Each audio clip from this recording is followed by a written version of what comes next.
Hello, hello, people. Today we have John talking with us, and he's gonna ask some questions that you did. We are glad to see you here, John. How are you? I'm good, thank you. I'm in a place that's very dark and cold. Also here.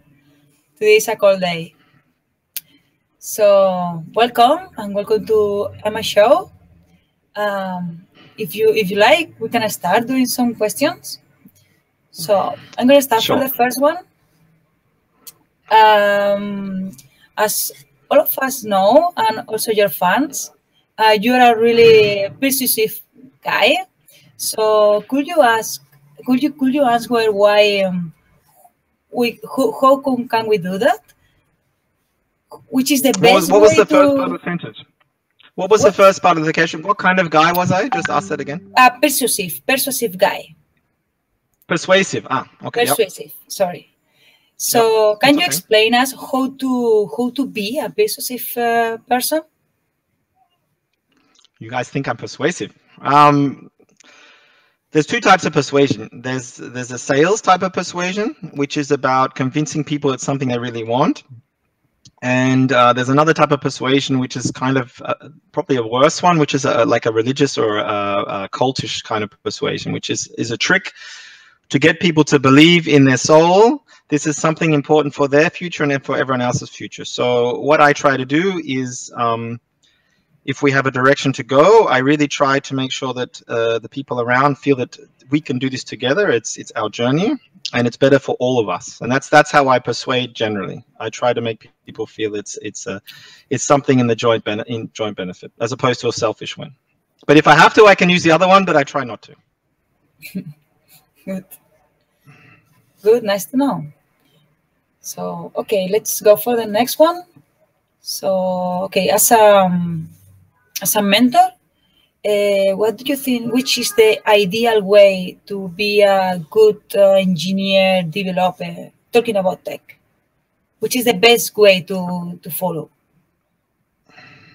That's a hard one, because I know people who are very architectural minded, who've given me a lot of respect, and I'm not. I think that everyone has a different level of competence. So if you're very architectural and advanced, you need to understand that other people aren't. So for me, the idea is to be more, I'm coming more along the line of being pragmatic. So what that means is that if you're not the best architect and best engineer, you should know that, accept that, and try and make up for those faults by listening to others, doing the best you can with what you have, what skills you have.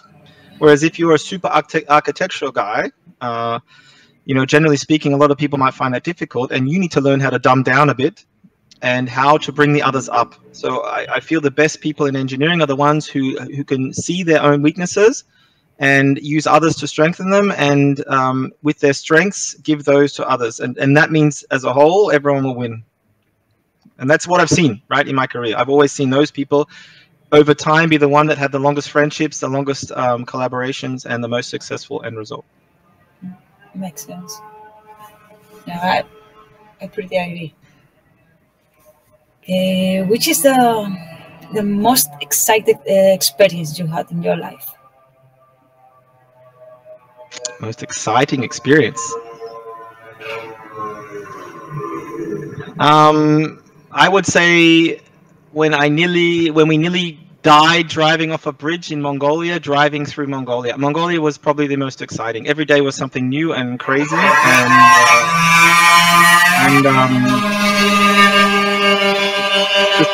Moin, I can't hear anything. Sorry, guys. Okay, Moin. If I was a multi-million-dollar star, at that point I disconnect. Yeah. Okay. So driving to Mongolia was by far, it was crazy. Yeah. Every single day, we didn't know what the Russians would do. We thought they would shoot us. Yeah, in Russia. We thought that the people in Turkey wanted to murder us in this town. They broke things in our car. People were angry. It was really exciting in a very positive way. Actually, I came out of that much better person, I think. People were angry.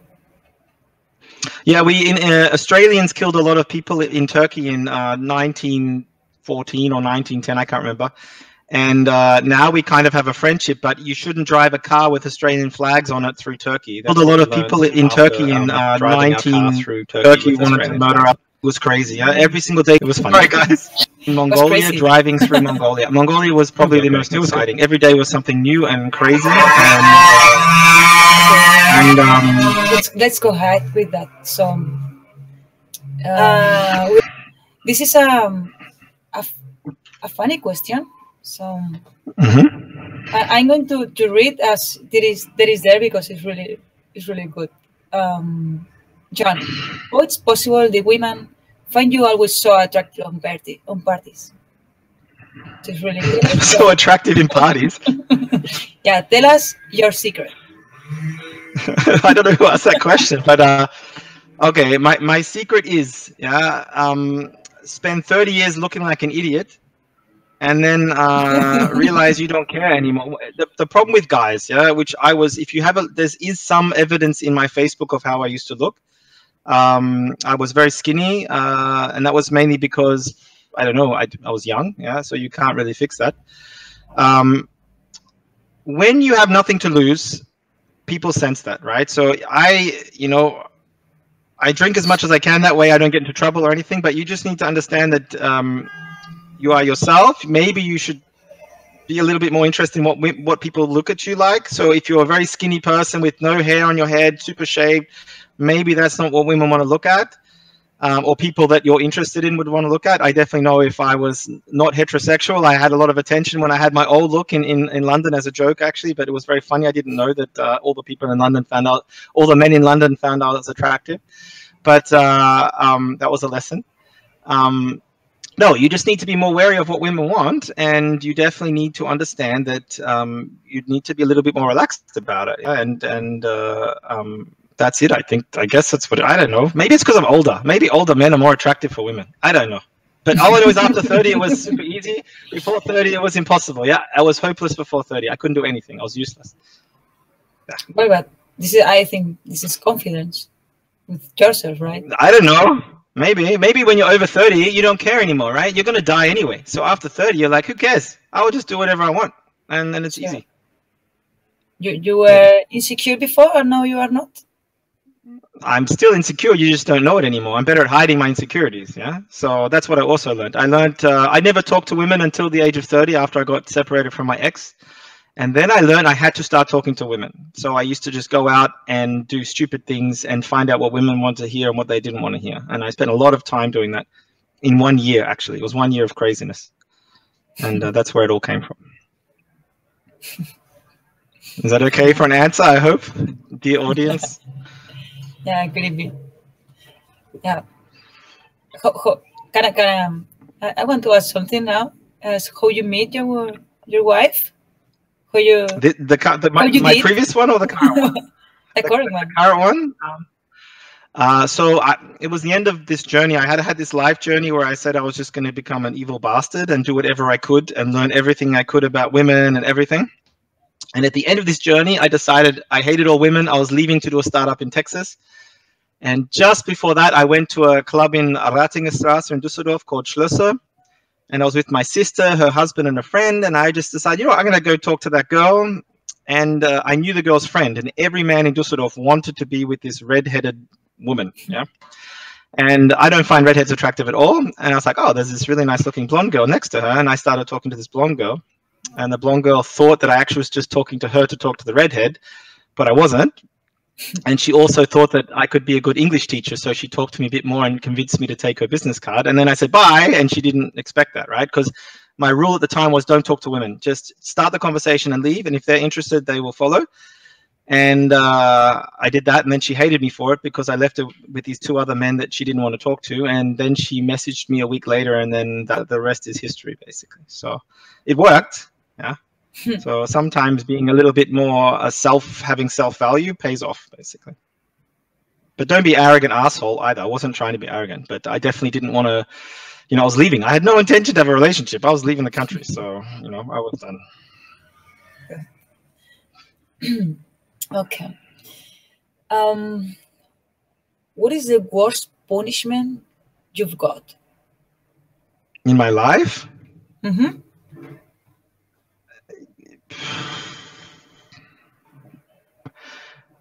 The worst punishment I got was not from a person, it was from life. And I spent so much time working that when I went to Texas, I worked super hard, and then my mother got ill, and 6 months later, she died from cancer.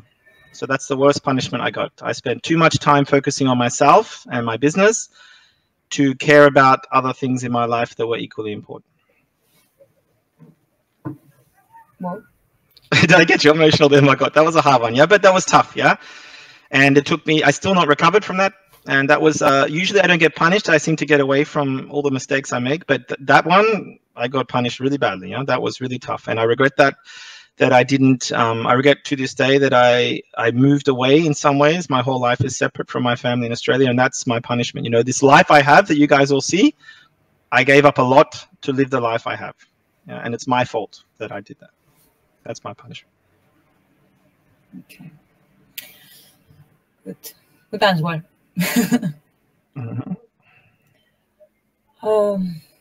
There is a question that I don't really get. So, but this about the office vibe. Office vibe, okay. So, what do you think about office vibe and the book for Slack? And do you think if this is useful or not? Wow, this is a very Trivago question. Yeah. Maybe one Trivago fans does.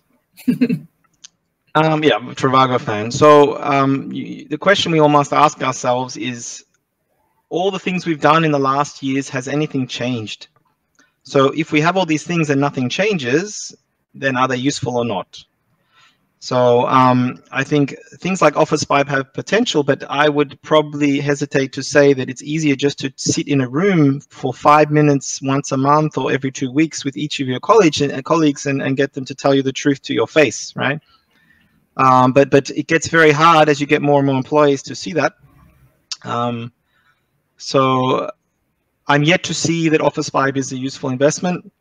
It has great potential, but I can see with my own circle only 30% are using it, and usually they're the ones who just want to complain. So, you know, it's easier. Why wouldn't they just come and speak to me by my face? You know, it's much better for our relationship as teammates to see me in person than hide behind a computer. And I think most people in the past would know that you could all tell me everything you hated or liked. Yeah, and I used to argue with you, but in the end, you probably won. So for me, I think it's probably a negative thing because it removes the relationship between you and your closest colleagues. Probably, but don't count me on it. We can see in 5 years' time if it gets better. Yeah, let's see. Which is the craziest thing you did in a party? I've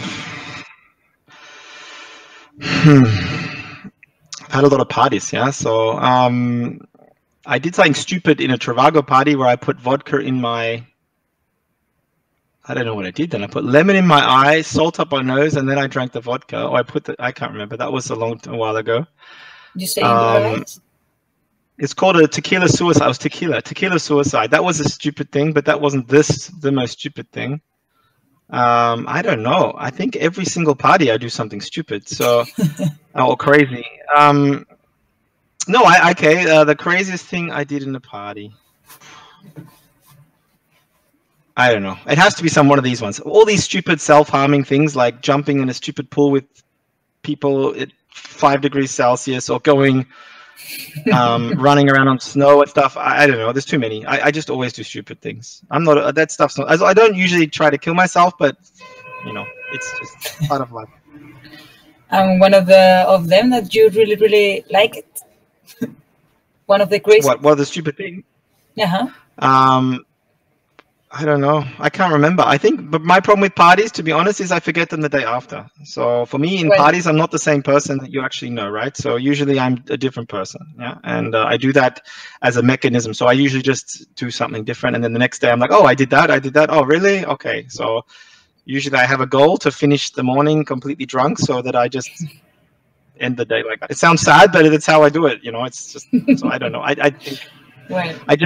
I'll come back. Let me just say pass. If I remember in the rest of the conversation, I'll tell you the stupidest, craziest thing I ever did, but I can't remember. Right.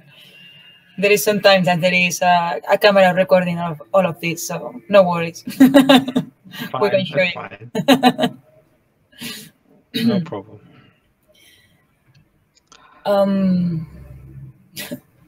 We all know you are one of the biggest fan of Justin Bieber.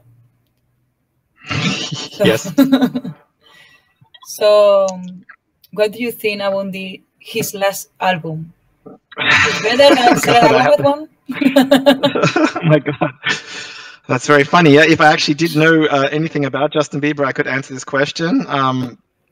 For me, I think Justin Bieber is. I think I'm a bit too old for Justin Bieber. I'm sorry to say, and Selena Gomez. All I do know is apparently these two people are going out or something. I don't know. My wife tells me that they're having a relationship. Apparently, that's important for the people under the age of 40. But I don't know anything about Justin Bieber except he's half naked on my laptop screen, and that's going to stay like that until someone removes it. So that's it. James Mallison, yeah, James Mallison, you did that. I remember this. Don't forget, I will pay you back for that.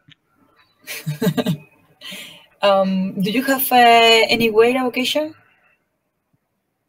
Any what? Sorry. Any weight avocation? Any? What do you mean by that? Type. What do you mean? Weight avocation? What? Try again. We have weird hobby or weird what?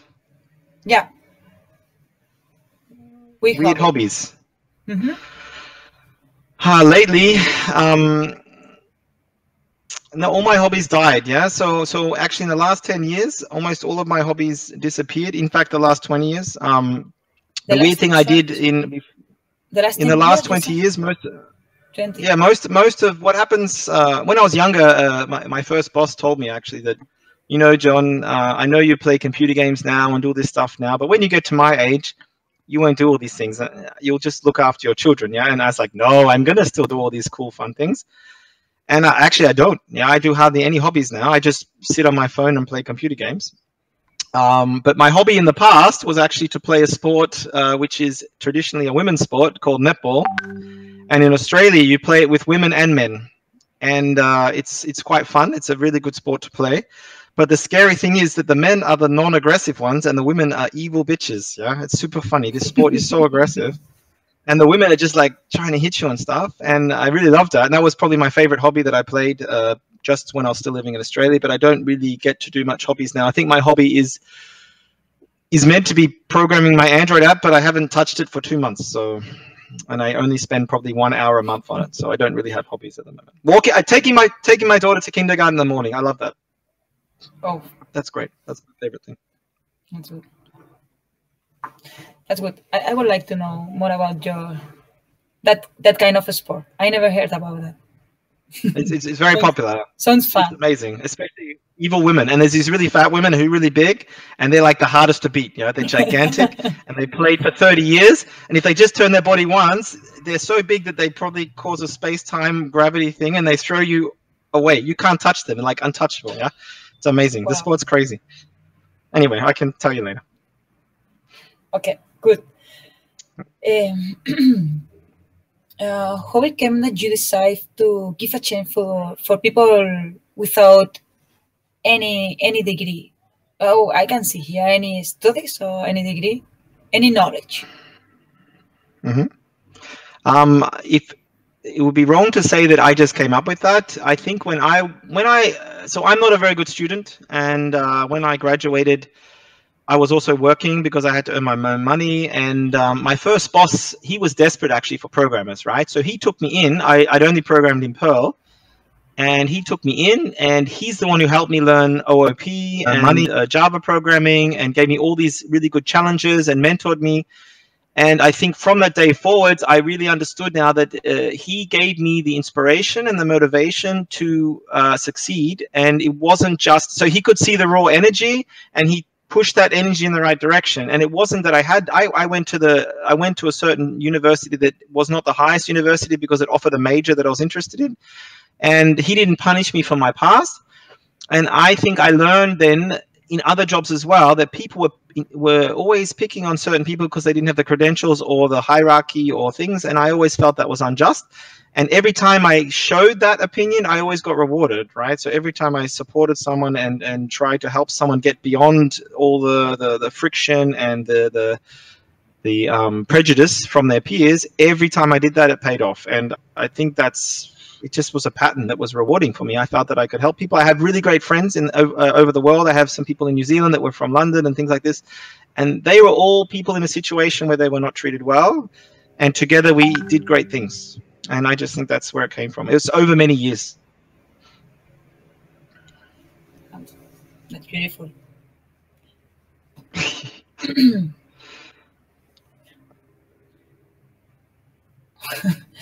Okay, which is your best internet meme and why?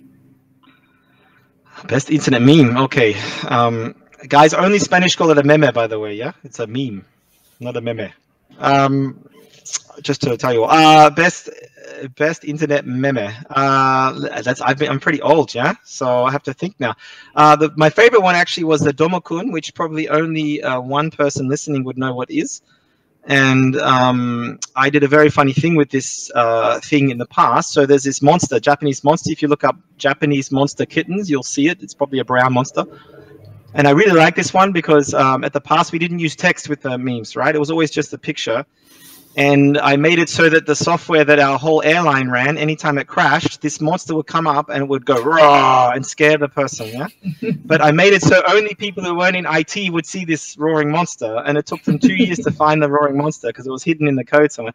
And for me, I really like that one because back then the internet was very innocent, right? So these things weren't to create money or anything. And it was just a funny thing about this weird Japanese monster trying to kill kittens. And I like that. So that was my favorite one, the Domokun from 2000, the year 2000, where all of you were probably in high school or something. So I don't know. Well, not in my case. Good. And this is the last question. That is right. Oh, good. What's the decision you regret the most? I thought I might get a question like this. The problem I have is most decisions I made, even the dumb ones that I shouldn't have done, ended up positive. So somehow they turned out in my favor. Even like some frustrating ones in the last year. I didn't buy Google shares. That was a regretful decision, but I didn't have any money, so it doesn't count. Yeah, I don't know. I can't say I regretted them all the time.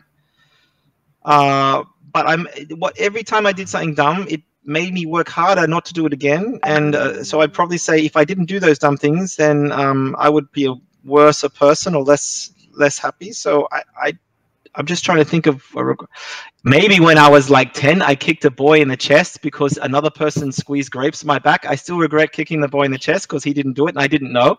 I regret that because he was completely innocent. Yeah? I still remember that to this day and lots of memories like that where I wronged someone where I shouldn't have. But the rest, well, anything that was completely my fault where I was an idiot because he was completely in that lesson made me get a little bit better, hopefully. So all the present that I'm just an idiot, so I just take for that. And I don't regret it because I had to make up for it and maybe probably a better person, hopefully, from the experience. Nice. So I still can't remember the craziest thing I did in a party, by the way. So maybe no, still nothing too crazy. They're all just dumb things. So sorry. Well, always funny things as well. So good. So that's it. So really thank you, Jon, to join us to all the questions. Thank you. So, we did well. 23 minutes. That was not bad. No, we have 2 minutes. 2 minutes more to still talking. We have 2 minutes more. Is there any questions from the audience? Is there any questions from the audience? Can you see in the YouTube feed? I can't because my laptop will crash.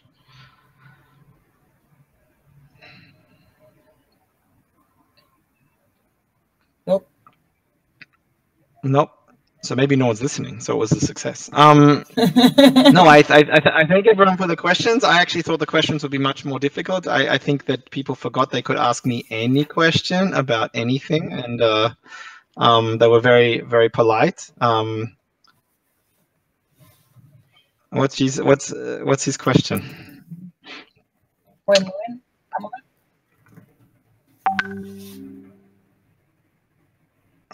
Okay.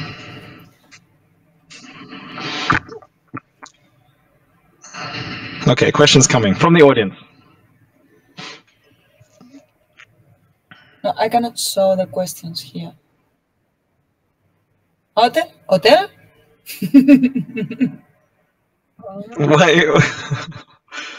That was. We need some context now. We're looking for. I can't load this page. What was the question? Ah, there is a question here. Yeah. Just, I'm gonna read it because it's too long. So you say Okay. life is too short, but I don't agree. Actually, so it's way too long, and we can achieve so many things during this time. For example, this project is going to be a huge success in months, and no one is going to stop me. Is going to stop me, unless the shitty government something like that. I hope you understand my question. Ensalada. You know what is Sure. that guy talking about?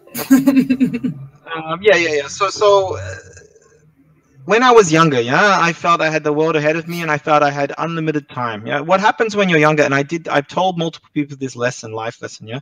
Between the age of 20 to 30, especially, you can work nonstop, push yourself hard, everything. The fundamental limiter of all humans at this point in society is that we do have an expiry date. So life is short, yeah. Comparative to the whole Earth, we are just a little grain of hair, basically. And you won't feel it until it starts coming, and then you start to see, oh, I really want to work on this project tonight, but I have to do the laundry, the dishes, I have to do preparation for work tomorrow, I have to do something else. And what happens is the time, that 24 hours you have in a day, becomes less and less useful to you. And that means then it takes you longer and longer to achieve something.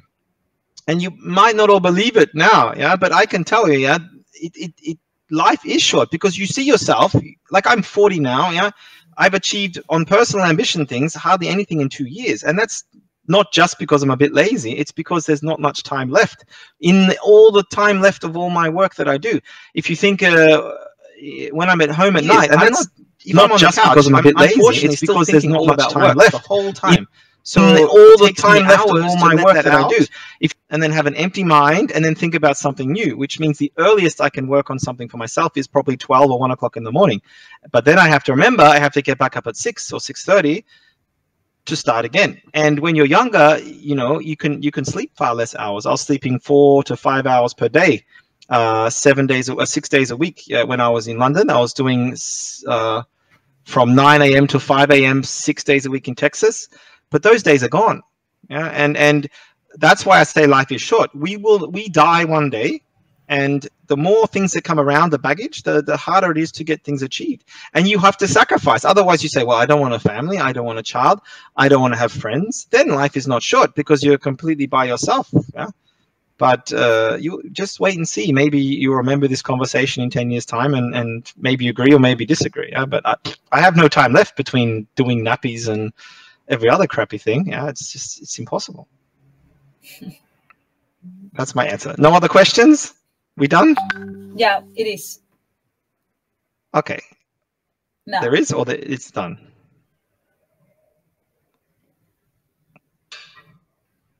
No. No, it's okay. Okay. We finish. All right. Thank you very much for your time. Well, you're still on the call, so you have to ask. Should I answer that while everyone's listening in? Yeah, it was good. It was fine. I think that hopefully the audience, it was very easy questions, so they should remember next time they could ask me much harder questions. But that was good. Thank you, everybody, for your questions. Thank you. Thank you, guys. Ciao. Bye.